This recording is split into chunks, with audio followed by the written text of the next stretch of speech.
नाहुश जी, पंजाब से। राधे राधे महाराज जी, श्री हरिवंश। गुरुदेव, आपके चरणों में कोटि कोटि प्रणाम। गुरुदेव, क्या हमारे कर्म हमारे जन्म से ही निर्धारित होते हैं? अगर ऐसा है तो ऐसा क्यों कहते हैं कि आप जैसा कर्म करोगे आपको वैसा ही फल मिलेगा? क्योंकि वो तो कृष्ण भगवान ने पहले से ही निर्धारित कर रखा है। महाराज जी, कृपया इस विषय पे प्रकाश डालिए। तो हमारा पहला जन्म थोड़ी है, हमारे बहुत जन्म हो चुके हैं। उन जन्मों में हमने दो प्रकार के कर्म किए हैं।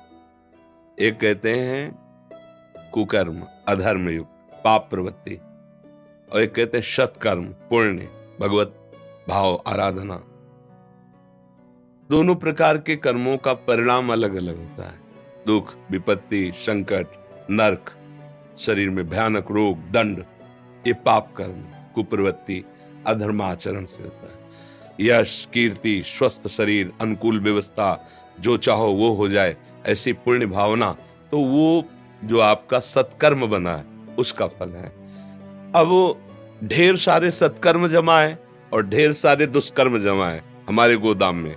कर्म, जिसे संचित कर्म कहते हैं शास्त्रीय भाषा में, उससे निकाला गया और दोनों कर्म को मिश्रित करके इसकी रचना कर दी गई और उन्हीं कर्म के अनुसार उसको उसी जगह पैदा किया गया। जैसा कर्म का हिसाब, मान लो निकृष्ट कर्म पापाचरण अधिक है, थोड़े पुण्य है, तो मनुष्य तो बना दिया गया, लेकिन ऐसा बना दिया गया घृणित स्वभाव, गंदी आदत, बहुत नीच कर्मों में रत, ना कहीं सत्संग है, न कहीं स्वाध्याय है, न ब्रह्मचर्य है, न साधना है, बस वो खाओ पियो लूटो मारो, हिंसा व्यभिचार, ऐसा वो भी तो मनुष्य है। और एक है संयम से चलता है, नियम से चलता है, ऐसे आचरण करता है कि समाज को सुख मिलता है, माता पिता को सुख मिलता है, हमारे देश की पूरी सेवा की भावना, कई तरह के। ये दो कर्मों से उसको वहां जन्म दिया जाता है, जैसे उसके कर्म के अनुसार वैसे उसका स्वभाव बनता है। अब इस परंपरा को हमें मिटाना है, ना हमें सुकृत ना हमें दुष्कृत, हमें अंतिम जन्म बनाना है अपना, कि अब हमारा अगला जन्म ही न हो, ऐसा हमें अब करना है। हमारे भाग्य में जो लिखा उसे हमें बदलना है। अब नहीं तो भाग्य में नहीं लिखा है मोक्ष, भाग्य में भगवान का दर्शन नहीं लिखा है, बस शुभ अशुभ कर्म, दुख सुख की प्राप्ति, और फिर नए शुभ अशुभ कर्म, फिर नया जन्म, ऐसा ही होता आ रहा है बहुत काल से। अब सत्संग मिला है, अब हम अपने को संभालें। भगवान का नाम शुभ अशुभ कर्मों में नहीं है, ये दिव्य है नाम, ये कर्म नहीं है, ना शुभ ना अशुभ, ये दिव्य है। अगर नाम जप करोगे अंदर ही अंदर खूब जो गुरुदेव ने दिया है और दूसरों की सेवा की भावना रखोगे, तो निश्चित तुम्हारे दोनों कर्म नष्ट हो जाएंगे, पाप कर्म और पुण्य कर्म। पाप कर्म है लोहे की जंजीर, पुण्य कर्म है सोने की जंजीर, लेकिन बंधते तो दोनों में ही है, दुख तो दोनों में ही है ना। अब जैसे कोई अरबों खरबों रुपया, तो उसको देखो बेचैन है, उसको और चाहिए, वो इतना भयभीत है कि अकेले निकल नहीं सकता है, उसे नींद नहीं आती, नींद के लिए गोलियां चाहिए, भोजन नहीं पचता उसको, भोजन के लिए औषधि चाहिए, कितनी परेशानी।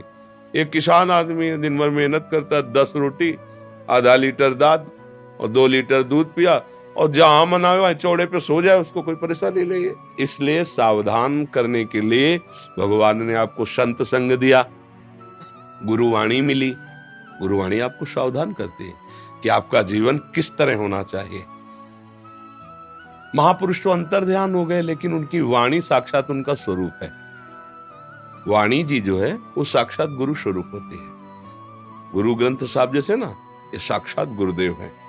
उनकी वाणी मान लो, उसके अनुसार आचरण करो, नाम रूपी जहाज पे बैठ जाओ, पार हो जाओ बहुत समुद्र से। अब तुम्हारे भाग्य खुल जाएंगे अगर बात मान गए।